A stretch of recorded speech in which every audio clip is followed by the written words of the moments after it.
이 사사기를 계속해서 우리가 들여다보고 있는데 사사 시대는 실패의 역사입니다. 사사들이 통치하던 400년의 역사가 사실은 별로 그렇게 하나님 앞에서 꺼내놓을 만한 게 아무것도 없습니다. 그 앞에 그 시대가 모세의 시대가 있었고 그 다음에 여호수아의 시대가 있었죠.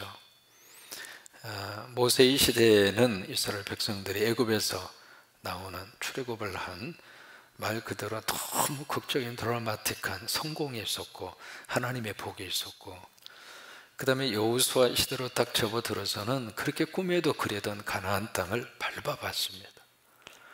그래서 이제 모세 시대나 여호수아 시대는 나름대로 하나님 앞에서 너무 감사하고 그리고 간증이 있었고 하나님의 복이 있었고, 우리도 이 한 해를 사는 동안 모세 시대처럼 또 여호수아 시대처럼 그런 복을 받고 살았으면 좋겠어요. 어차피 한 해를 우리가 똑같이 사는데 모세가 통치하던 그 시대처럼 우리를 얽어매고 있는 애굽으로부터 자유와 해방을 받고, 그래서 우리 마음속에 엉두르고 있는 것을 다 우리가 떨쳐버리고 말 그대로 기쁨과 자유와 행복이 있는 그런 복을 받아서 누리면 얼마나 좋겠어요. 또 여호수아처럼 그렇게 들어가고 싶었던 가나안 땅, 그 땅을 믿음으로 가서 딱 한번 밟아보는, 평생 기도하던 기도 제목이 이루어지는 그 복이 여호수아 시대에 이루어진 것처럼 이 한 해가 그렇게 되시기를 축복합니다. 근데 이 사사 시대는 사실 별로 그렇게 내놓을 만한 게 없습니다. 역사는 400년의 역사라고 하는 긴 역사가 시작이 됐지만은 이 사사 시대를 가리켜서 그래서 이제 실패의 역사다, 그렇게 볼 수 있는데, 크게 네 가지의 패턴으로 이 역사가 계속 이렇게 반복이 됩니다. 반복된다는 이야기는 이 서클처럼 계속해서 이어지는 그런 역사가 네 가지 패턴으로 그렇게 이어지게 되는데, 첫 번째 패턴이 바로 뭐냐면 범죄예요. 하나님 앞에 이제 죄를 막 짓습니다. 죄를 짓는데 가장 많이 짓는 죄가 바로 뭐냐면 우상숭배. 우상숭배라고는 이름으로 나왔습니다만은 그 안에는 여러 가지 많은 죄들이 같이 내포가 되어 있는 거예요. 그래서 이제 범죄를 이렇게 하면 이 범죄한 것을 보고 하나님께서 뭘 하시느냐면 그들을 징계를 하세요. 징계하는 방법이 주변 나라 사람들에게 붙여서 그 나라의 지배를 받게 하든지, 아니면 그 나라 사람들을 위해서 철저하게 어떤 무력적으로 침략을 당하게 한다든지, 그래서 이제 징계를 그들이 받습니다. 그 징계를 받으면 그 이스라엘 백성들이 이 속에서 막 하나님 앞에 부르짖으면서 회개를 해요. 그러니까 삶의 밑바닥에서 깨닫는 거죠. 우리가 잘못했구나. 이래서는 안 되는데, 그래서 막 깨달아요. 그래서 막 하나님 앞에서 통곡하고 막 울면서 말 그대로 싹싹 비는 거죠. 회개를 하면 하나님께서 그들을 어떻게 하시냐면 사사를 세워서 구원을 해 주십니다. 우리 식으로 말하면 살림의 역사가 나타나는 거예요. 근데 이 역사의 패턴이 한 번으로 끝나지 않고 이게 계속 반복이 되는 거예요.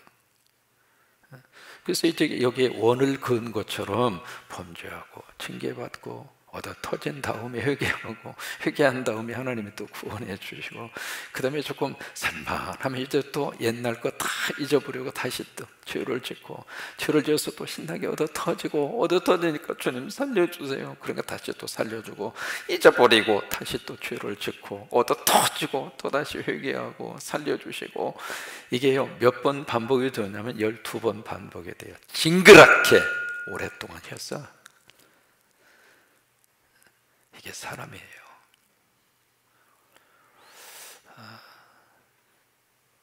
우리가 이 과정에서 이걸 빨리 깨달아서 이 과정에서 빨리 나오는 게 복이잖아요. 근데 이것이 12번이나 계속 이제 반복이 됐다는 이야기는, 그래서 사사가 몇 명이냐면 12명입니다. 이제 구원하기 위해서, 그들을 살리기 위해서 사사가 그래서 12명이거든요.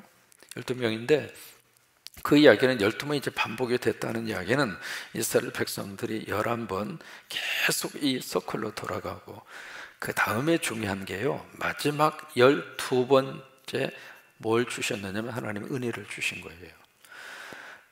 참 이게 묘한 하나님의 축복입니다. 그러니까 인간의 죄보다도 하나님의 은혜가 훨씬 더 많습니다. 여러분 손가락을 보시면은요, 한번 보세요. 이렇게 솟아있는 부분이 있고 이게 손마디 이 사이에 패인 부분이 있잖아요. 참 이게 저는 이거 볼 때마다 참 재밌어요. 이게 솟아있는 부분이 몇 개냐면 하나, 둘, 셋, 넷, 5개예요. 그 다음에 이 사이에 움푹 패인 부분이 하나, 둘, 셋, 4개예요. 그러면 이 솟아있는 부분을 뭘로 생각하느냐면 각자 하나님께서 나에게 주신 좋은 점, 장점들, 나름대로 하나님이 나에게 허락해 주신 너무 축복된 요소들, 그런 것들이 솟아있는 부분이라고 생각을 하시고, 그 다음에 움푹 패인 부분은 각자 사람마다 가지고 있는 단점들, 약점들, 그런 것들을 움푹 패인 부분이라고 생각한다면 움푹 패인 부분보다도 솟아있는 부분이 더 많아요. 이게 참 하나님이 주시는 하나님의 은혜입니다. 그러니까 11번 그들이 계속 배신하고 하나님 등지고, 그런데 12번째 하나님께서 그들에게 은혜를 베풀어 주신 거예요. 이제 이것이 계속 이제 반복이 되면서 이것이 이제 사사 시대가 가지고 있는 어떤 실패 역사의 패턴입니다. 이 사사기에 키워드가 2개가 있습니다. 첫 번째 키워드는 인간이 가지고 있는 죄성. 이게 이제 사사기의 키워드입니다. 인간이 가지고 있는 이 죄성이 얼마나 뿌리 깊은가, 그게 사사기 속에서 그대로 다 노출이 되고 있거든요. 죄를 짓는데 한두 가지 죄가 아닙니다. 살인뿐만이 아니라 강간뿐만이 아니라 동성애매뿐만이 아니라 인간이 지을 수 있는 모든 죄의 파노라마가 사사기 속에 그대로 다 드러납니다. 그걸 보면 인간이 얼마나 이 죄의 뿌리가, 이 쓴뿌리가 얼마나 깊이 박혀져 있는가, 이제 그걸 우리가 볼 수 있고요. 두 번째, 이 사사기의 키워드가 있습니다. 바로 뭐냐면 이 인간에 대해서 하나님께서는 어떻게 하시는가. 하나님이 사랑하고, 또 하나 중요한 게 하나님께서 오래 참아주세요. 만약 우리 같으면은요, 이런 죄가 반복이 됐을 때 어떤 생각이 드느냐면, 야, 끝장내자, 끝장내. 우리 같으면 그런 생각에 금방 들 터인데 하나님 이렇게 참아주세요. 어느 정도 참아주시는가? 끝까지 참아주세요. 어느 때까지 참아주시는가? 하나님 앞으로 돌아올 때까지. 오늘 우리들에게도 그런 하나님의 사랑이 있습니다. 이 하늘에 사는 동안 하나님이 우리를 위해서 사랑해 주시고, 하나님이 우리를 위해서 참아 주시고, 그래서 교회 안에만 있으면 돼요. 이 안에만 있으면 하나님이 끝까지 우리 버리지 않으시고 사랑해 주시고 오래 참아 주시고, 이게 사사기 속에서 발견할 수 있는 키워드입니다. 이제 오늘 본문 사사기 3장에 보시면은 이제 뭘 발견할 수 있느냐면 1절을 같이 한번 보실까요? 1절 같이 읽습니다. 여호와께서 가나안의 모든 전쟁들을 알지 못한 이스라엘, 거기에 전쟁을 알지 못한 이스라엘, 이들이 누구냐면 가나안 세대입니다. 그러니까 가나안 땅에서 태어난 세대예요. 이 세대의 특징은 애굽을 모릅니다. 애굽의 출애굽의 그 역사를 듣기만 했을 뿐이지 경험한 세대는 아니거든요. 그 다음 이 세대는 광야에 대해서도 직접적인 체험의 세대가 아닙니다. 그러니까 가나안 땅에서 태어나서 새로 자란 가나안 세대입니다. 그런데 이 사람들은 전쟁을 몰라요. 근데 그들에게 하나님께서 뭘 하려고 하시는가? 시험을 하시려고. 그 다음 2절에 보시면 이스라엘 자손의 세대 중에 아직 전쟁을 알지 못하는 자들, 1절과 2절이 거의 반복이 되죠. 그들에게 그것을 가르쳐 알게 하려 하사, 바로 그것, 그러니까 그들 스스로가 뭔가 깨닫게 하기 위해서 뭔가 그들에게 하나님의 의도가 있는 거죠. 그것을 알게 하려 하사 남겨두신 이방 민족들이 있었다. 이것이 바로 뭐냐면 가나안 세대들에게 하나님이 그들에게 주시는, 남겨주신 뭐냐면 숙제입니다. 숙제.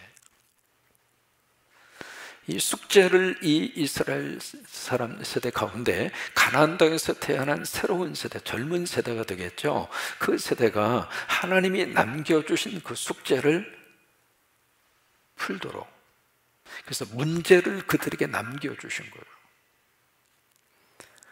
아이들이 학교에서 돌아온 다음에 선생님이 내주신 숙제를 하잖아요. 숙제를 할 때 어른이 이렇게 보고 있으면 금방 답이 나오잖아요. 그래서 답이 이제 딱 보이는데 그 아이는 그 답을 찾으려고 막 부진내로 있습니다. 그냥 끙끙 앓고. 그러면 두 가지 반응이 있습니다. 어떤 부모님은 그걸 옆에서 보다가 참지를 못해요.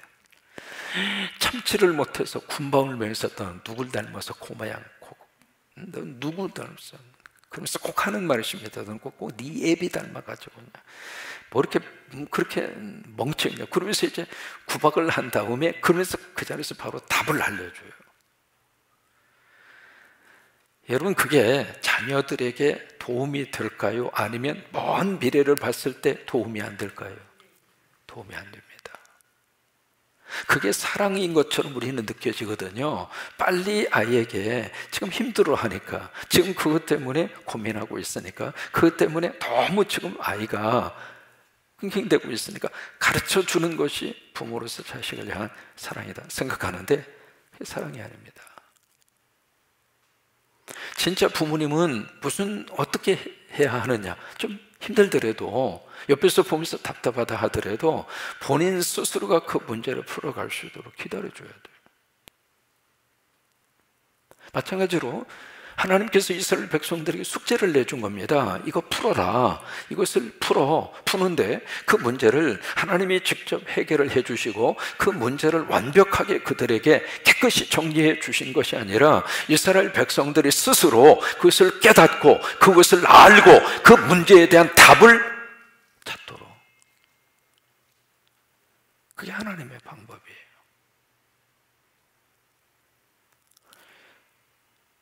그래서 문제를 스스로 깨닫고 그 문제를 찾아서 해결할 수 있도록. 그래서 하나님 문제를 남겨두신 거예요.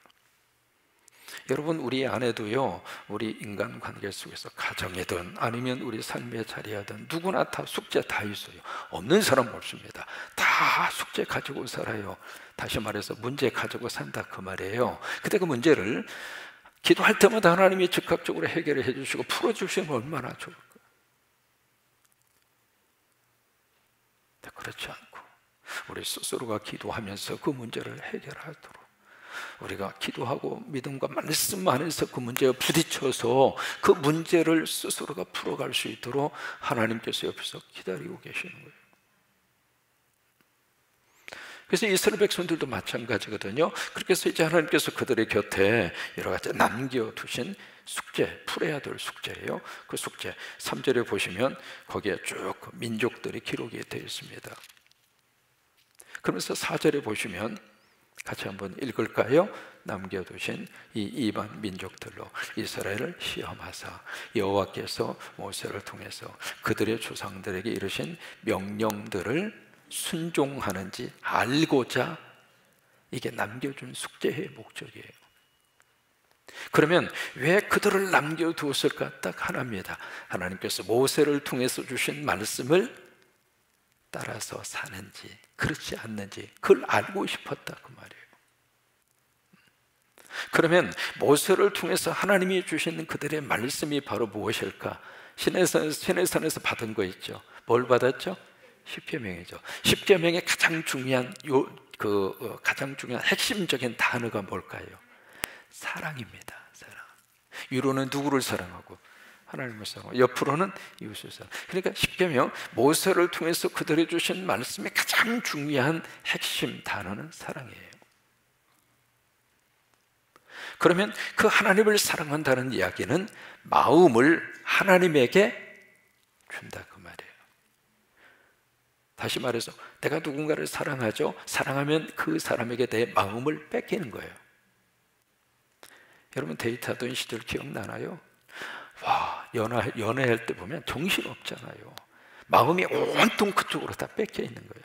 몸은 여기 있지만은 이렇게 표정을 보면 세상에 언제나 서나 그녀 생각. 왜요? 마음이 그쪽으로 뺏겨 있는 거거든요. 그러니까 사랑하는 순간 마음을 그쪽으로 뺏겨버리는 거예요. 여기서 지금 모세를 통해서 하나님이 주신 말씀을 순종하는지 순종하지 않는지 보고자 한다. 그게 바로 뭐냐면 이스라엘 백성들이 마음을 하나님에게 주기를 원하신 거예요. 마음을 하나님에게 뺏기는지 그렇지 않는지 하나님이 그를 보고 싶은 거예요. 그래서 옆에다가 숙제를 남겨두신 거예요. 그래서 그들에게 풀어야 될 문제로 어떤 속에서도 마음을 하나님에게만 주도록, 마음을 정말 하나님에게 온전히 주는지 아니면 다른 대상에게 이 마음을 뺏기는지 그것을 하나님 보고 싶었다 이 말이에요. 그래서 숙제를 남겨주신 거예요. 그런데 어떤 일이 벌어졌는가? 그 다음 절 보실까요? 5절입니다. 같이 한번 읽습니다. 그러므로 이스라엘 자손은 가나안 족속, 헷 족속과 아모리 족속과 브리스 족속과 히위 족속과 여부스 족속 가운데서 거주하면서, 그러므로가 왜 나왔는가? 하나님이 남겨준 숙제라 그 말이에요. 숙제를 풀어야 될 그 대상으로 여기에 7족속, 그들 사이에 그들이 살았다 그 말이에요. 그 속에서 숙제를 하면서 그 문제를 풀어가면서 살 수 있도록 하나님이 그렇게 살게 하셨다 그거예요. 그러니까 그들이 가나안 땅에 딱 들어갔을 때 깨끗이 정리하고 마음 편하게 살도록 하시는 것이 아니라, 물론 이제 점령을 한 지역도 있습니다만은 요소 군데에 다 기존의 그 원 가나안 족속들이 이미 살고 있는 거예요.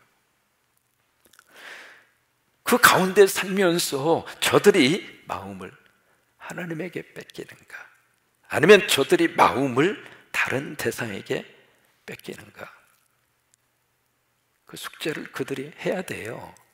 해야 되는데 어떻게 됐는가? 여기 이제 6절을 보시면 거주하면서 6절 같이 한번 읽습니다. 그들의 딸들을 맞아 아내로 삼으며 자기 딸들을 그들의 아들들에게 주고 또 그들의 신들을 섬겼더라.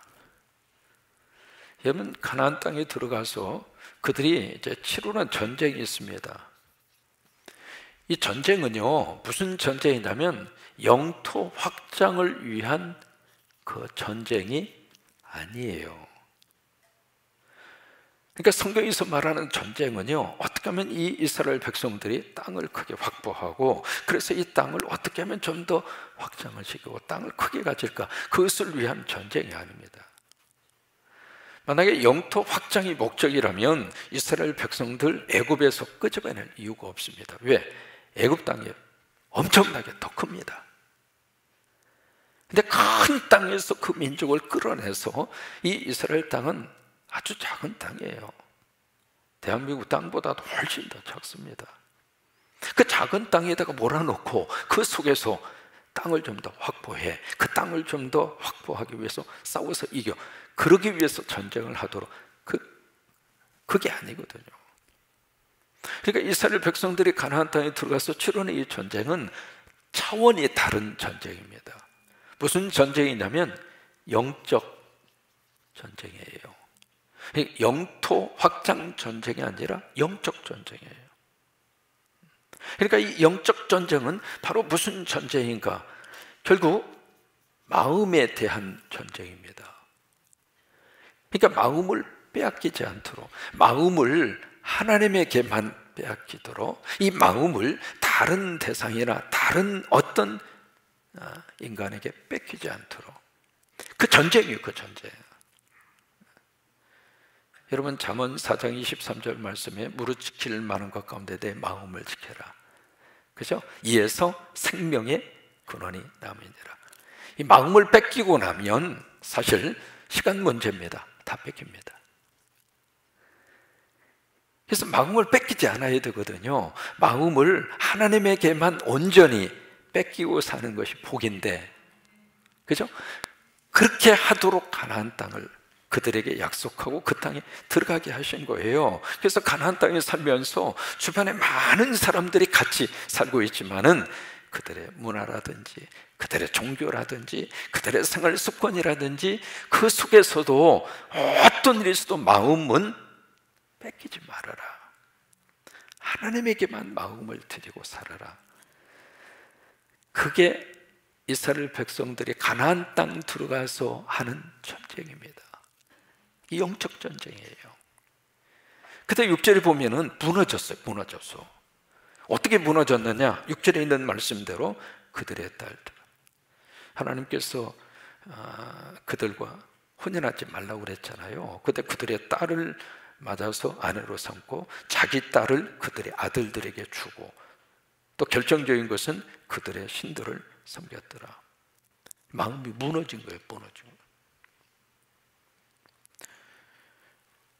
그래서 이제 7절로 가서 보시면 구체적인 저희가 등장을 합니다. 이스라엘 자손이 여호와의 목전에서 악을 행합니다. 그래서 자기들이 하나님 여호와를 잊어버리고 그 다음에 누구를 섬기느냐면 바알하고 아세라를 섬깁니다. 이게요, 바알하고 아세라, 지난주에도 말씀드렸는데 이게 굉장히 많이 나옵니다. 바알하고 아세라. 그러면 그 당시에 신들이 바알하고 아세라 또는 아스타롯, 같은 뜻이거든요. 바알, 아세라 또는 아스타롯, 그 신들만 있었을까? 그거 아니에요. 엄청나게 많은 신들이 있었습니다. 고대 사유라고 하는 것은 모든 것들이 다 신이에요. 네팔에 가서 보시면은요, 네팔은 일본 못지않게 신이 그렇게 많습니다. 네팔의 인구수보다도 그들이 섬기는 신이 더 많습니다. 모든 것들이 다 신이에요. 그러니까 고대 사회에서는 보이는 것들이 다 신이거든요. 나보다 월등하거나, 나보다 능력이 출중하거나, 나보다 좀 이상한 어떤 존재에 대해서는 다 신으로 다 그렇게 섬겼거든요. 근데 그렇게 많은 신들이 있는데 왜 바알과 아세라, 이 신들만 그렇게 성경에서 그렇게 많이 등장하고 있고, 이스라엘 백성들이 바알하고 아세라 그 신들에게 마음을 다 뺏겼는가? 오늘 구절에서도 이제 바알과 아세라, 이 대표적인 신들이 나오잖아요. 이 바알과 아세라, 이 신이 그 당시에 최고로 인기가 많은 신입니다. 왜 그랬을까요? 이유가 있습니다. 바알은요, 풍요의 신입니다. 아세라는 다산의 신입니다. 이 두 가지, 풍요와 다산이라고 하는 이 개념, 풍요, 그 다음에 다산, 이 다산이라고 하는 이 속에는 바로 성적 문제가 개입이 되거든요. 그러니까 이 풍요는 지금 우리식으로 말하면 물질이잖아요. 물질. 고상계 표현에서 물질이지만은 좀 더 다른 말로 말하면 돈이잖아요. 돈. 그러니까 바알이라고 하는 그 개념 속에는 뭐가 이렇게 딱 들어있느냐면 돈이에요. 돈. 그 다음에 여기 아세라라고 하는 그 단어 속에 다산, 다시 말해서 성적 문제가 거기에 같이 포함이 돼 있는 거거든요. 그러니까 이 돈과 바로 성 문제예요. 이 두 가지 개념 속에 바로 이스라엘 백성들은 다 마음 다 뺏긴 거예요. 그게 이제 그들이 지금 범죄한 내용이거든요. 이 범죄한 내용. 그래서 범죄를 하니까 하나님이 어떻게 했는가? 그들을 징계하잖아요. 어떻게 징계를 했는가? 한번 보세요. 8절입니다. 읽으실까요? 여호와께서 이스라엘에게 진노하사 그들을 메소포타미아 왕 구산 리사다임의 손에 파셨으므로 이스라엘 자손이 구산 리사다임을 8년 동안 섬겼더라. 여기에 좀 해석이 필요합니다. 지금 이제 그들을 징계합니다. 누구에게 징계하는가? 여기에 메소포타미아에 있는 구산 리사다임에게 하나님이 팔아서 그들이 몇 년 동안 그의 지배를 받느냐면 8년간 지배를 받아요. 자, 여기 이제 메소포타미아라고 하는 거 지도를 이제 조금 언제가 그려드렸더니 여기가 이제 메소포타미아입니다. 메소포타미아라고 하는 것은 두 강 사이라고 하는 뜻입니다. 메소포타미아라고 하는 단어 뜻이, 두 강이라고 하는 게 이쪽이 이제 유프라데스 강, 이쪽이 티그리스 강이에요. 그러니까 강이 하나만 있어도 비옥한데 강이 두 개가 흘렀다? 이거요, 최고로 비옥한 땅입니다. 그 비옥한 땅인데 바로 여기에 있는 구산 리사다임, 리사라고 하는 뜻은 아주 악하다 그 말입니다. 그 다음에 다임이라고 하는 것은 복수입니다. 악인데 보통 악한 자가 아니다 그 말이에요. 구산이라고 하는 사람이. 그 사람에게 이제 붙여준 겁니다. 그러면 왜 이들에게 하나님께서 징계를 하도록 하셨을까? 이유가 있습니다.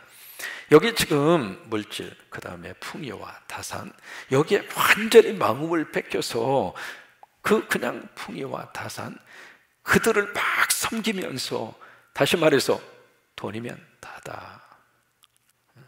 이 세상에 가장 우리 삶을 풍요롭게 하고 우리를 가장 행복하게 하고 우리를 가장 기쁘게 해주는 것은 성적인 것이고, 우리 삶을 가장 멋지게 우리를 이렇게 행복으로 이끌어주는 것은 풍요이고 물질이고 돈이다. 그 개념 속에 그들이 완전히 마음을 뺏기고 있는 거예요. 뺏기고 있으니까 그래? 그럼 한번 해봐. 그러면서 그들에게 바로 여기에 메소포타미아, 가장 비옥한 땅입니다. 풍요로운 곳으로서는 대표적인 장소가 이곳입니다. 그러니까 풍요의 상징이고, 그리고 그들이 가장 추구하는 그 나라에 이 사람들을 딱 붙여주면서, 그래? 그것이 네 삶의 행복이라면 한번 그렇게 살아봐. 그래서 그들에게 붙여준 거예요. 그래서 몇 년 동안 그들이 지배를 받으니까 8년 동안 지배를 받습니다. 그런데 8년 동안 그들이 살면서 뭘 깨달았느냐면, 여기 이제 그 다음 절에 보시면, 자 19절입니다. 이스라엘 자손이 여호와께 뭘 해요? 부르짖어요. 여러분, 왜 부르짖습니까? 그렇게 원하는 풍요, 그렇게 원하는 물질, 그렇게 원하는 돈, 그것이 그들에게 막 주어지고 막 그 세계가 그들에게 펼쳐지고 마음껏 쾌락을 즐기고 마음껏 성적으로 놀고. 근데 왜? 뭐가 아쉬워서 하나님 앞에 부르짖습니까? 여러분, 여기에 중요한 포인트가 있습니다. 그게 인간에게 풍요가 진짜 풍요가 아니고, 그게 인간의 기쁨이 진짜 기쁨이 아니라고 하는 거예요. 그건 하나의 신기루에 불과했다고 하는 거예요. 최근에 지금 우리가 매스컴을 통해서 아주 그냥 충격적인 뉴스, 하루도 빠지지 않고 지금 나오잖아요. 오스템 임플란트 재무 팀장이 그 전체 그 회사의 모든 돈을 관리하는 최고 책임자 아닙니까? 그분이 회사 돈을 얼마를 횡령했죠? 세상에 2,200억이 넘다고 그래요. 처음에는 1,980억이라고 그랬는데 이렇게 캐다가 보니까 2,000억이 넘은 거예요. 그래가지고 그냥 금규를, 와, 세상에. 그거 보면서, 야, 저거 우리 교회로 왔으면 저 십자가 몇 개를 세우냐, 저거. 저는 보기만 하면 저거 가지고 십자가 몇 개를 세우는데, 그렇게 해서 이제 그게, 여러분, 이게 똑같은 원리입니다. 지금 이스라엘 백성들이 가나안 땅에 들어가서 바알하고 아세라 목사에게 마음 뺏긴 거하고 똑같은 원리거든요. 거기다가 이 재무팀장이 물질에 자기 마음을 뺏긴 거예요. 그래서 회사 돈도 내 돈, 내 돈도 내 돈, 그런 거잖아요. 그렇게 해서 이제 회사 돈을 빼서 그것이 영원히 내 거라고 착각을 했겠죠. 그리고 그것만 가지면 뭐 행복하게 살 수 있다고 생각을 했겠죠. 마치 메소포타미아의 구산 리사다임 왕에게 딱 가서, 그렇다면 우리가 최고의 풍요를 누리고 최고의 인생을 행복하게 살겠다고 생각했던 그들이나 마찬가지라 이 말이에요. 근데 결과는 어떻게 되는가? 이미 아버지는 자살해서 죽었잖아요. 그 양반 지금 살았으나 살아있다고 볼 수 있겠습니까? 자기 가정은 어떻게 됐고, 자기 여동생은 또 어떻게 되고, 그와 관계된 사람들이 제대로 삶을 살 수 있겠습니까? 아니라 이 말이에요. 지금쯤은 아마 철저히 가슴을 치면서 아마 통곡하고 눈물을 흘리겠죠. 내가 왜 그랬는가? 나 그것 아니래도 살 수 있었을 터인데. 여러분이 하늘을 사는 동안 저나 여러분이나 하나님이 주신 말씀이 있습니다. 자족하라고. 자족하고 살면 안 되겠습니까? 하루 먹어봤자 새끼 먹습니다. 잠자리 가서 딱 누우면 한 평이면 됩니다.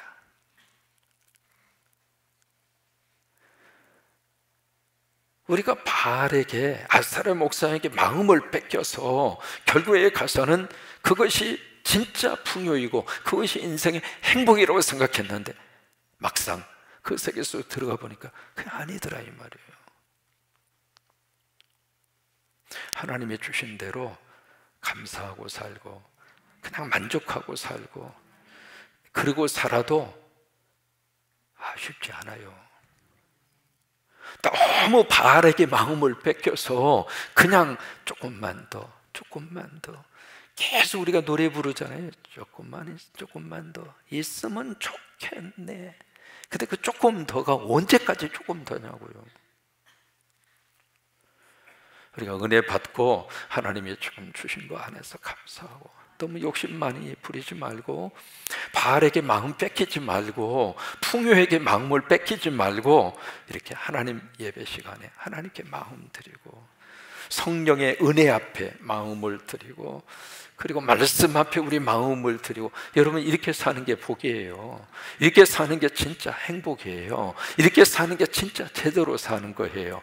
그냥 화상을 따라서 그것 속에 막 그러다가 하다가 한 번 잘못 판단하고 나니까 본인뿐만이 아니라 가족 전체가 여러분 그 회복할 수 있겠습니까? 자식들은 뭡니까?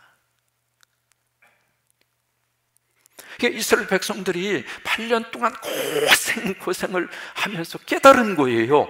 야, 이거 완전히 노예로 사는구나.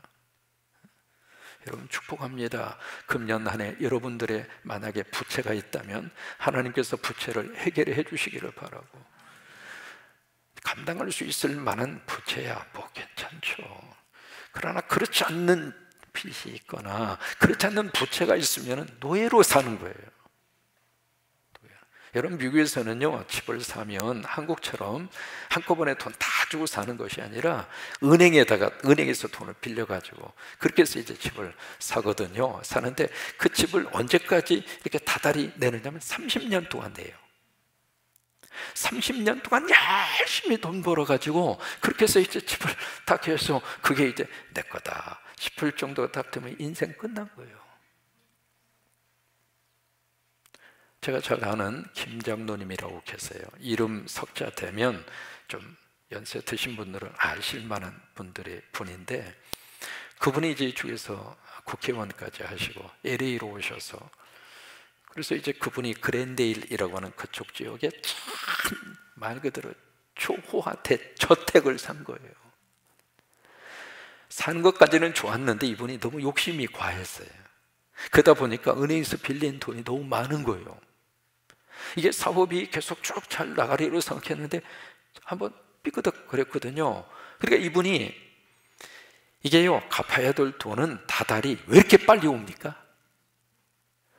그거 고민하고 그 걱정하고 사업은 잘 풀리지 않게 그러다 보니까 이분이 그 좋은 대저택에서 딱 들어가시면 거실에 소파에 웅크리고 거기서 고민하고 걱정하고 거기서 주무시고 그 다음에 아침에 일어나서 출근하고 그 다음에 하루 종일 일하고 저녁에 와서 침대도 못 들어가고 그게 너무 스트레스가 돼가지고 웅크리고 소파에서 이렇게 주무시다가 결국에 가서는 그거 다 포기해버리고 조그마한 집으로 가셨거든요. 이사를 딱 하고 나서 뭐라고 그런 줄 알아요? 목사님 나 지난밤 맘 편하게 잤습니다. 그래요. 바알에게 마음 주지 말고 거기다 너무 마음 뺏기지 말고 좀 작아도 괜찮거든요. 좀 비좁아도 괜찮아요. 마음 편하게 사는 게 좋지. 밥 한 끼 먹어도 그냥 소화가 될 정도로 그렇게 편하게 사는 게 좋지. 너무 그냥 이 바알에게 마음을 뺏겨가지고 그냥 그 빚더미 속에서 막 그냥 그 저기 하고 오늘 이제 그 사사기 3장은 그 문제로 우리에게 말씀을 해주시고 있는 거예요. 그래서 8년 동안 고생하면서 하나님, 나 이렇게 살기 싫어요. 하나님, 물질 필요하지만 물질은 노예로 더 이상 살기 싫어요. 하나님, 우리 좀 어떻게 살려주세요. 회개한 거예요, 회개한 거예요. 그래서 하나님이 구원자를 보내. 여러분, 아주 독특한 표현을 여기 쓰고 있습니다. 9절입니다. 여호와께서 이스라엘 자손을 위해서 한 구원자를 세워. 사사인데 왜 구원자입니까? 근데 이게 구원자로 나오는 거예요. 구원자를 세워 그들을 구원하게 하시니 그는 곧 갈렙의 아우 그나스의 아들 온니엘이라. 이게 일대 사사입니다. 온니엘이라는 단어의 뜻은 하나님은 나의 능력이다, 그 말이에요. 한번 해보실까요? 하나님은 나의 능력이십니다. 그게 온니엘이라고 하는 뜻이에요. 풍요가 능력이 아니라 물질이 필요한 건 사실입니다. 근데 필요한 것만큼 기도하면 하나님 채우셔요. 절대 우리 굶기지 않으십니다. 여러분 믿으시죠? 굶어 죽게 하지는 절대로 않으세요. 너무 많이 먹어서 문제지. 그러니까 온예를 딱 세우셔서 너희들에게 바알이 능력이 아니고 성적인 쾌감, 그것을 충족시키는 것이 능력이 아니고 너희들의 능력은 하나님이다. 그래서 온예를 세우신 거예요. 그래서 온예이 그들에게 구원자가 된 거예요. 그래서 그들을 거기서 끄집어내 줬어요. 끄집어내 주니까 세상에 몇 년 동안 마음 편하게 살았느냐면 40년 동안 그렇게 산 거예요. 40년. 저나 여러분이나 너무 욕심 많이 부리지 마시고요. 빚 무서워하셔야 돼요. 그리고 내가 감당할 수 없을 정도의 빚은 주님께서 막아주셔서 그런 빚은 지지 마시고 감당할 수 있을 정도야 그거야 사회생활에 필요한 그 요소니까 그거야 뭐 괜찮지만 그러나 너무 이게 이제 내 삶을 억압을 하고 여기에 노예가 돼서 그냥 그 질질 끌려다닐 정도는 그건 아니에요. 그건 그래서 구산 리산 다임에서 하나님이 구원해 주신 것처럼 우리 세를 사는 동안 하나님이 우리를 거기서 다 끄집어내 주셔서 우리 마음은 하나님께만 뺏기고 우리 마음은 오직 하나님께만 돌려드리고 주신 은혜 안에서 작으면 작은 대로 많이 주시면 많이 주신 대로 그냥 감사하고 그리고 행복한 이 한 해를 저와 여러분 모두가 함께 살 수 있게 되기를 주의 이름으로 축복합니다. 이게 나중에 이 온예이 누구냐면 예수님이세요. 왜냐하면 그 다음에 성령의 기름 부으심이 나오잖아요. 10절에 여호와의 영이 그에게 임하셨으므로 이게 바로 뭐냐면 메시아에 대한 표현이에요. 이게 그래서 여기 온예엘은 신약 성경으로 말하면 예수 그리스도입니다. 예수님을 보내셔서 우리를 구원하시고 그래서 우리 마음을 하나님께만 드리면서 그런 축복이 임하기를 주의 이름으로 축원합니다.